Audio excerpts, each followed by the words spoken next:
Pemirsa, apa kabar Anda hari ini? Selamat kembali menyaksikan Before 30 bagi Anda yang sudah menjadi pemirsa kami yang setia, dan bagi Anda yang pertama kali, selamat datang juga.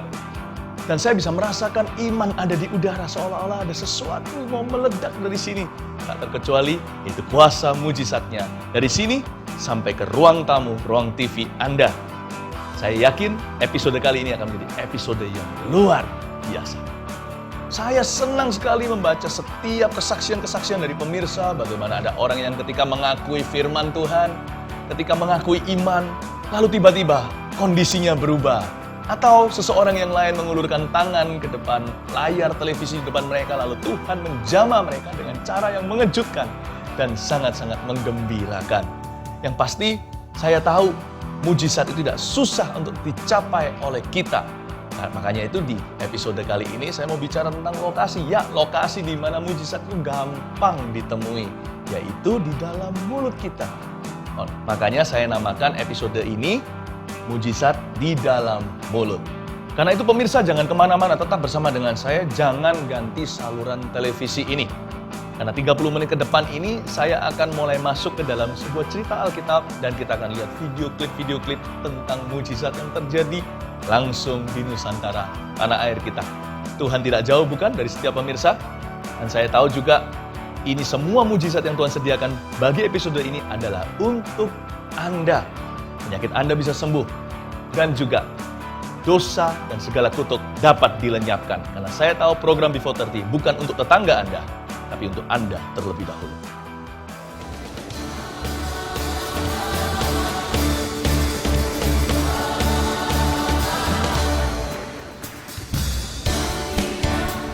Telah ditebus dengan darah yang kudus, berangkat pujian bagimu.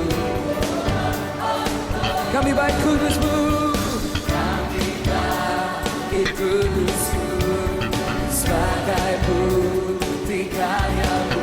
Nyatakan Kau besar dan hidup.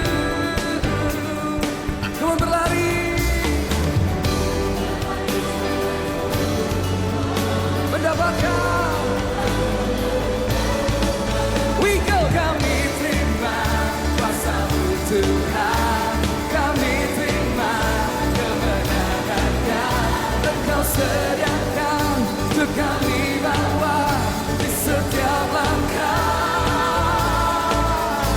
Dimanapun kami berdiri, kemanapun, katakan di situ pasti mujizat-Mu terjadi.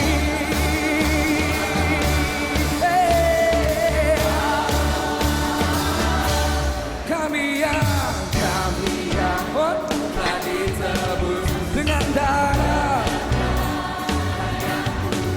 mengangkat pujian bagi-Mu. Kami bagi kudus-Mu sebagai bukti. Nyatakan Kau besar dan hidup. Katakan bersama-sama, berlari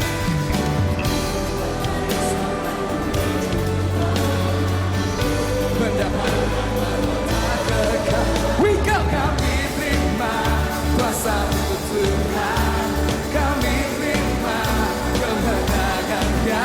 Engkau sediakan untuk kami bawa di setiap langkah.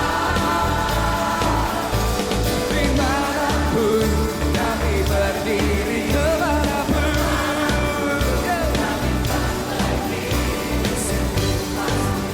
mujizat-Mu terjadi.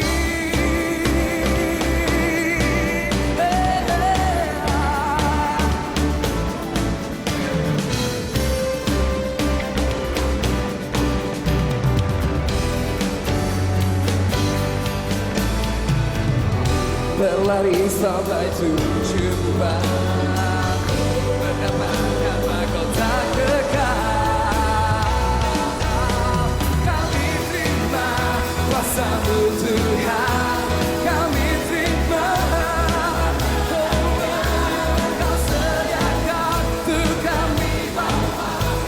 setiap langkah-langkah kami.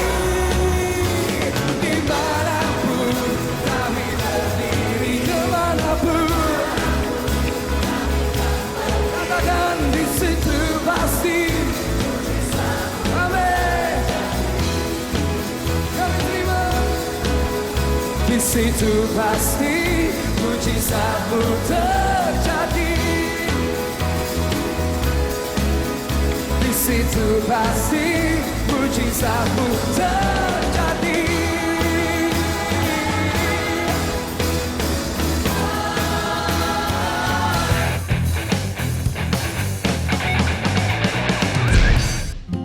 Pemirsa, saya berada di sebuah tempat penyimpanan dan penjualan anggur yang seperti Anda lihat di sini sekeliling saya. Ini bukan kebetulan, memang disengaja sebagai ilustrasi tentang cerita Alkitab yang saya mau angkat, yaitu Yesus mengubah air menjadi anggur. Dan kita akan menemukan bahwa mujizat itu nggak terlalu jauh dari jangkauan kita, ternyata lebih dekat daripada yang kita kira. Benihnya ada di mulut kita. Mari kita baca sekarang di dalam ceritanya, yaitu di Yohanes pasal yang kedua. Ayat pertama, pada hari ketiga ada perkawinan di Kana yang di Galilea. Dan ibu Yesus ada di situ. Dalam tradisi dan kepercayaan orang Yahudi, angka 3 berarti Allah itu baik. Di sini tidak ada yang kebetulan. Apapun yang Yesus lakukan selalu penuh sekali dengan makna dan tujuan. Selalu ada arti yang mendalam. Tuhan melalui kejadian ini ingin berkata kepada orang-orang yang ada di situ. Dan sampai hari ini Tuhan masih secara profetik berbicara kepada kita bahwa Dia adalah Allah yang baik. Bahkan di satu pasal penuh yang ditemukan di antara kitab Mazmur di dalam Alkitab, kata-kata ini diulangi berkali-kali dari ayat pertama hingga terakhir, sebab Tuhan baik, bahwasanya untuk selama-lamanya kasih setianya. Kalau Tuhan memang baik, tidak ada salahnya untuk kita mengakui kebaikannya lewat mulut kita, bukan? Dengan demikian kita setuju dan sepakat dengan Tuhan. Sungguh gak ada rugi, hanya ada untungnya kalau kita sepakat dengan yang Maha Kuasa. Jadi jangan pakai mulut kita untuk mengeluh lagi, ngomel, untuk negatif. Tapi pakai mulut kita minimal untuk positif. Tapi lebih dari itu, pakai lidah kita untuk mengakui apa yang baik. Menghitung berkat satu persatu. Dan lebih tinggi, yang paling tinggi dari itu adalah mengakui bahwa Allah itu baik, karakternya nggak berubah. Apapun yang kita alami sekarang, mungkin kurang baik, tapi jangan mau kompromi. Lidah tetap harus mengakui kebaikan Allah. Dan lidah itu, kata kitab Yakobus, adalah setir daripada tubuh kita. Kalau mobil saya setirnya ke kanan, ban dan seluruh badannya pun akan menuju ke kanan. Kalau lidah kita komitmen, kita betul-betul pakai mulut kita untuk memuliakan Tuhan, untuk mengakui kebaikannya, maka seluruh badan kita dan kehidupan kita, bahkan kondisi keadaan kita pun akan berubah haluan menuju yang baik di mata Tuhan. Itulah mujizat. Mari kita pakai mulut kita. Saya tahu Tuhan beri benihnya itu di dalam diri kita. Mujizat tidak jauh-jauh di luar sana, tetapi selalu dimulai dari pengakuan kata-kata kita.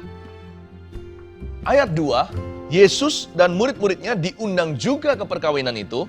Ketika mereka kekurangan anggur, ibu Yesus berkata kepadanya, mereka kehabisan anggur.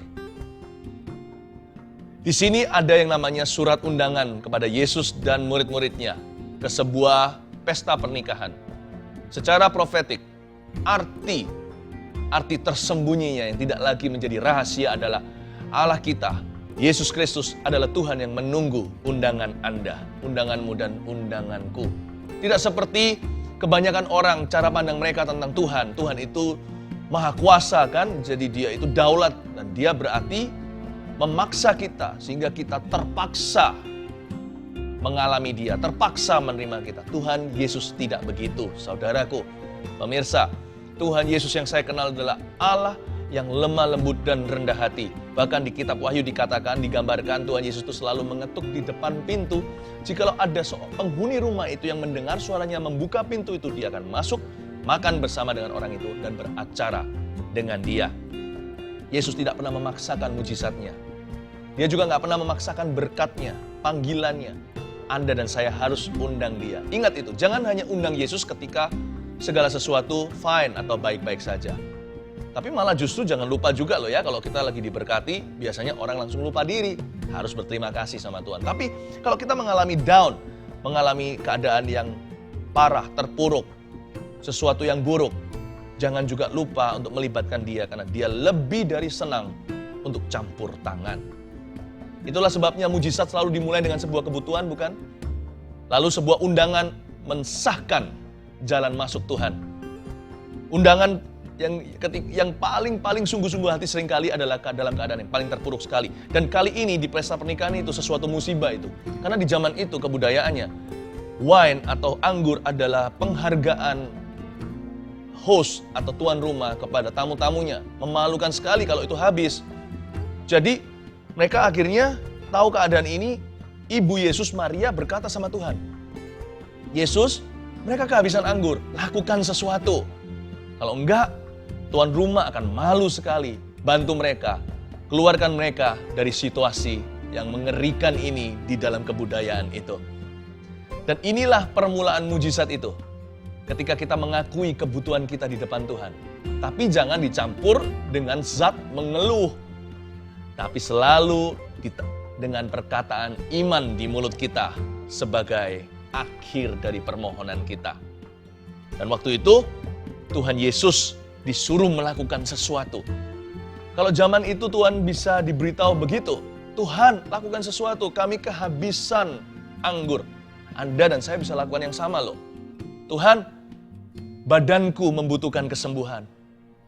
Tuhan, keluargaku tidak ada damai. Tuhan, hidupku tanpa tujuan. Lakukan sesuatu. Tuhan gak jauh. Tuhan langsung mendengarnya. Nah, lihat ayat 4. Kata Yesus kepadanya, mau apakah engkau daripadaku, ibu? Saatku belum tiba. Tapi ibu Yesus berkata kepada pelayan-pelayan itu, apa yang dikatakan kepadamu, buatlah itu. Ini luar biasa. Yesus berkata kepada mamanya, saatku belum tiba. Bahkan kalau ini bukan saatnya untuk mujizat terjadi dalam kehidupan Anda, tapi kalau Anda percaya dengan segenap hati, seperti Mother Mary atau Ibu Maria saat itu, kalau kita bukan hanya percayanya di dalam hati, apalagi kalau mengakui dengan perkataan iman yang tekun dan tidak pernah menyerah, tidak mau menghujat Allah atas situasi Anda, malah terus berkata bahwasanya kasih setianya untuk selama-lamanya, Allah itu baik. Saya yakin Tuhan gembira untuk memberikan sebuah mujizat kepada Anda. Sekalipun ini bukan waktunya, sekalipun asalnya mujizat itu tidak terjadi atas Anda, bukan untuk Anda, tetap akan diberikan kepada Anda. Di mana ada iman yang seperti ini, di mana ada perkataan iman yang pantang mundur dan menyerah, pasti ada jalan dari sorga.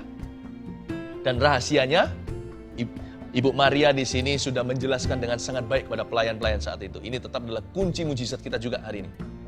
Apapun yang dikatakannya, lakukan itu. Lihat, Yesus kalau mau melakukan suatu mujizat, selalu lewat perkataan. Lewat perkataan Bapanya, perkataan firman Allah. Jadi sampai hari ini sama, kalau kita mau melihat mujizat terjadi, sesuatu yang gak ada jadi ada karena penciptaan Allah yang baru.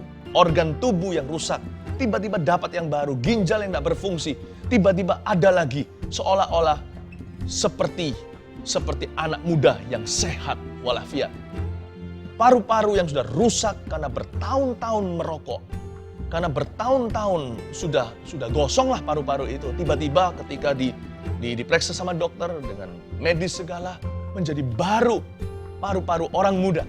Bayangkan, itu semua terjadi kalau kita mulai dengan kata-kata iman dulu. Karena iman di mulut kita itu mencipta. Karena pada mulanya adalah firman, firman itu menciptakan segalanya. Sampai hari ini alamat Tuhan tidak berubah, tetap firman. Siapa mau alami kuasa Allah, tetap mulai dengan perkataan-perkataannya. Dia nggak pernah berubah. Mujizat selalu dimulai di dalam mulut kita. Untuk meneguhkan kebenaran yang satu ini, betapa pentingnya pengakuan iman di mulut kita, betapa berhubungannya hal itu dengan sebuah mujizat yang akan kita terima. Tuhan Yesus akan melakukan sebuah mujizat yang luar biasa. Dan cerita ini semakin heran. Mari kita langsung baca di ayat 6. Di situ ada 6 tempayan yang disediakan untuk pembasuhan. Menurut adat orang Yahudi, masing-masing isinya 2-3 buyung. Yesus berkata kepada pelayan-pelayan itu, isilah tempayan-tempayan itu penuh dengan air. Dan mereka pun mengisinya sampai penuh. Lalu kata Yesus kepada mereka, sekarang cedoklah dan bawalah kepada pemimpin pesta. Lalu mereka pun membawanya. Setelah pemimpin pesta itu mengecap air yang telah menjadi anggur itu dan ia tidak tahu dari mana datangnya, tetapi pelayan-pelayan yang mencedok air itu mengetahuinya, ia memanggil mempelai laki-laki dan berkata kepadanya, setiap orang menghidangkan anggur yang baik dahulu, dan sesudah semua orang puas minum, barulah yang kurang baik. Akan tetapi engkau menyimpan anggur yang baik sampai sekarang. Hal itu dibuat Yesus di Kana yang di Galilea, sebagai yang pertama dari tanda-tandanya, dan dengan itu ia telah menyatakan kemuliaannya, dan murid-muridnya percaya kepadanya. Kita perlu perhatikan, dan kita resapi pelan-pelan. Ada rahasia iman di dalam semua cerita ini. Mari kita telusuri. Pada waktu Tuhan Yesus suruh pelayan-pelayan ini isi tempayan itu dengan air, mereka pasti di dalam hati, mereka berkata sendiri. Mungkin gak di mulutnya, mereka hanya menggumam saja. Apa-apaan? Kenapa diisi air? Yang kami butuhkan adalah anggur. Bahkan ketika mereka diminta salah seorang untuk mencedok air itu membawa kepada pemimpin pesta atau IO-nya atau yang bertanggung jawab di balik semua ini yang dibayar mahal untuk itu, mereka pasti ketakutan, tapi untungnya mereka nurut. Itulah iman. Ketika dibawa, mereka tidak histeris, tidak ada sesuatu yang luar biasa, tidak ada sesuatu yang spesial, istimewa. Air di tangannya, di dalam cedokan itu tetap adalah air putih, kata kita. Nah, ketika dibawa ke sana, orang itu pasti ketakutan sekali. Mungkin dipaksa sama teman-temannya, lu aja, kamu aja, jangan saya. Kenapa? Karena dia meresikokan dipecat. Ini semua lagi stres ini. Anggurnya habis. Ini bisa jadi bencana, jadi pembicaraan seterusnya di masyarakat itu. Dan IO-nya bisa bangkrut. Ini keluarga mempelai bisa selama-lamanya tidak disuka oleh tetangga-tetangganya. Dan ketika dibawa ke sana, ngapain saya kasih dia air? Kalau dia mencicip itu air, nanti dia berkata, ini apa? Ini lelucon atau apa? Kamu mau membuat sesuatu yang joke yang tidak pada tempatnya, pasti dipecat. Tapi dia tetap beriman. Saya kagum dengan orang yang membawa air ini, karena sampai detik ini belum ada perkara supranatural terjadi. Lalu kapan air itu menjadi anggur? Kalau kita baca sekali lagi, saya ulang lagi. Ayat 9 berkata begini, setelah pemimpin pesta itu mengecap air. Perhatikan, setelah dia mengecap air itu di dalam mulutnya. Yang telah menjadi anggur itu. Dan ia tidak tahu dari mana datangnya. Nah, di sini rahasia. Ketika air itu masih di tangan pelayan yang membawanya, tetap adalah air biasa. Waktu diberikan kepada ketua pesta, sebelum mencapai mulutnya tetap air biasa. Waktu sampai masuk ke dalam mulutnya, berubahlah menjadi anggur. Tuhan itu setiap perbuatannya selalu ada pelajaran berharga. Dia bukan hanya Tuhan, dia juga adalah guru. Dia mau mengajari kita sesuatu. Bahwa mujizat tidak perlu jauh, sudah ada di mulutmu dan di dalam mulutku. Karena itu, mari kita rajin mengakui firman Allah. Akui bahwa Tuhan itu baik. Setiap kebaikannya, pujilah Tuhan dengan mulut kita. Kalau kita lagi sakit, cari ayat-ayat kesembuhan dalam Alkitab. Banyak sekali dari Kejadian hingga kitab Wahyu. Akui itu. Akui janji-janji Tuhan. Dan juga jangan pernah lupa untuk kita merenungkan perintah-perintahnya. Kalau kita mengakui dengan mulut kita terus-menerus, saya percaya perkataan iman itu mengarah kepada mujizat. Dan mujizat Tuhan tidak lagi jauh. Sebab dia ada di mulutmu dan di mulutku. Berarti mujizat itu sudah ada di sini, di dalam diri kita yang percaya. Pak Philip, Bapak ini mengalami sakit hernia dan ada benjolan di selangkangnya sebelah kiri. Dan Bapak ini tidak bisa jongkok seperti ini.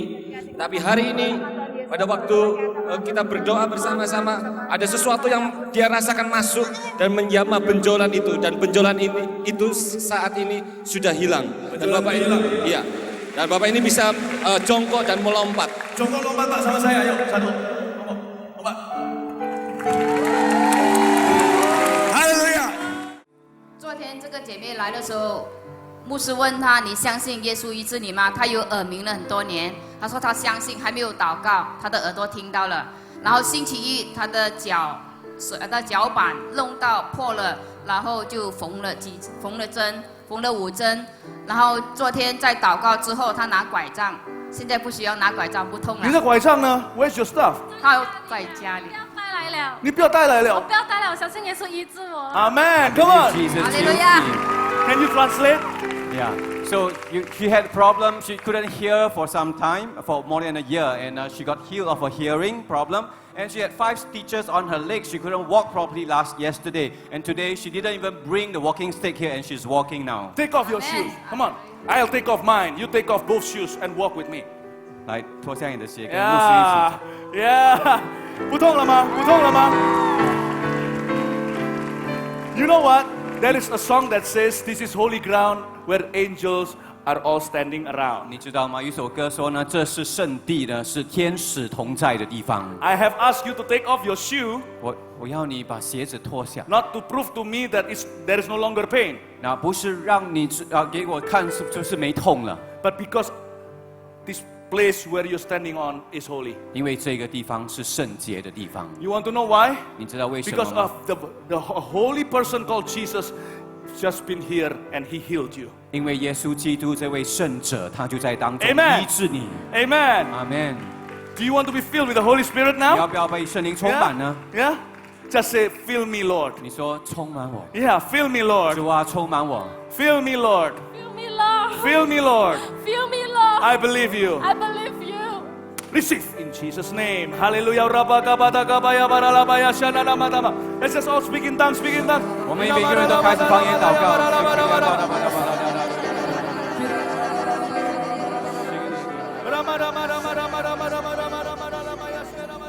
Mujizat di dalam mulut. Mari kita sekarang buka mulut kita dan bersuara dalam doa.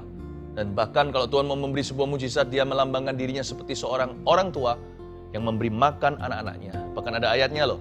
Buka mulutmu supaya aku mengenyangkanmu. Tuhan mau melakukan itu. Ulurkan tangan Anda ke depan layar televisi Anda. Mari kita bersuara.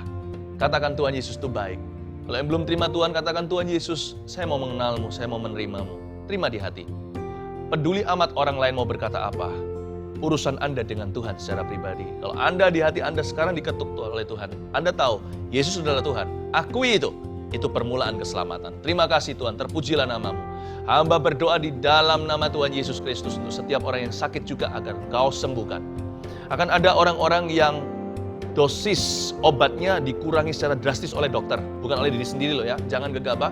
Tapi ketika Anda pergi ke dokter setelah episode ini, tiba-tiba dokter berkata, entah kenapa apa terjadi dengan reaksi tubuhmu, hanya yang Maha Kuasa bisa begitu, malah dikurangin dosisnya hingga sama sekali nggak perlu.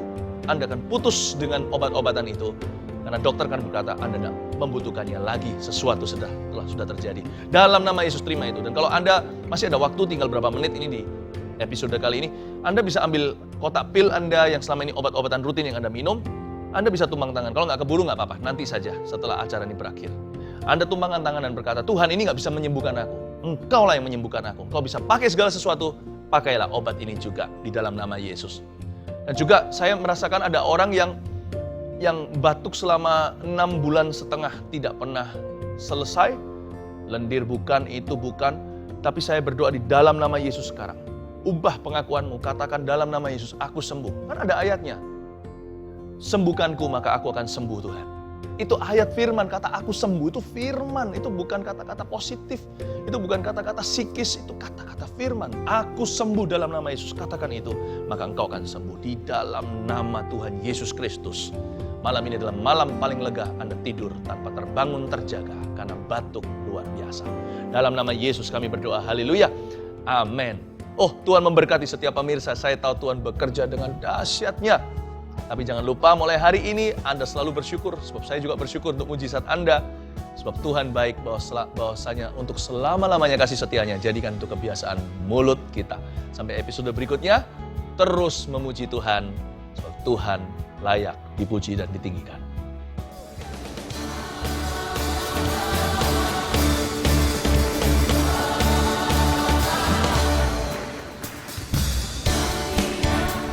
Telah ditebus dengan darah yang kudus, mengangkat pujian bagimu.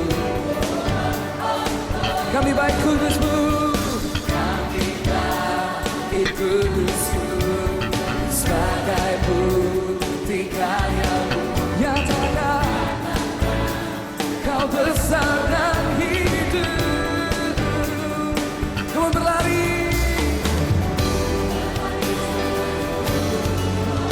mendapatkan. We go, kami terima kuasa-Mu Tuhan, kami terima kemenangan yang Engkau sediakan untuk kami bawa di setiap langkah. Dimanapun kami berdiri, kemanapun, katakan di situ pasti mujizat-Mu terjadi.